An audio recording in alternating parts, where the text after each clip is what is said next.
ఒక పల్మనాలజిస్ట్ని ఎప్పుడు కన్సల్ట్ అవ్వాలి? మీకు దగ్గనేది ఒక వారం కంటే ఎక్కువగా ఉంది, తగ్గట్లేదు, ఆయాసం వస్తుంది, దాంతోపాటు అప్పుడప్పుడు పిల్లికూతలు వస్తూ ఉన్నాయి, అంటే వీజింగ్ అంటాము.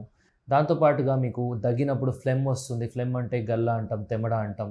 అది డిఫరెంట్ కలర్స్లో రావచ్చు, కొన్నిసార్లు బ్లడ్ కూడా రావచ్చు. ఇలాంటి లక్షణాలు ఉన్నప్పుడు ఖచ్చితంగా ఒక పల్మనాలజిస్ట్ని కన్సల్ట్ అయితే కనుక ఆ ప్రాబ్లం ఏంటి అనేది, రూట్ కాజ్ అనేది చూడడం జరుగుతుంది. ఎందుకంటే లంగ్స్ మాత్రమే బయట గాలికి డైరెక్ట్గా కనెక్ట్ అయి ఉన్నాయి మన ఆర్గన్స్ అన్నిట్లో.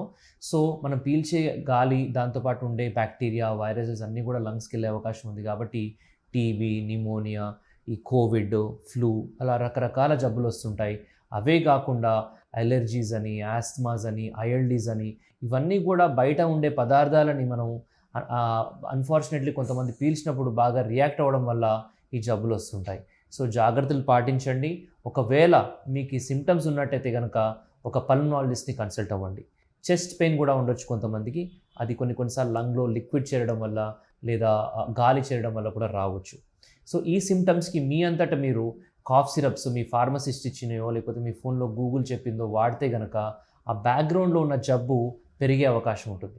సో బ్లైండ్గా వాడకుండా అదేంటో తెలుసుకోవాలంటే ఒక పల్మనాలజిస్ట్ని కలిసి కరెక్ట్గా తెలుసుకొని వాడండి. సో మీ ప్రాబ్లమ్కి సొల్యూషన్ దొరుకుతుంది. Take care.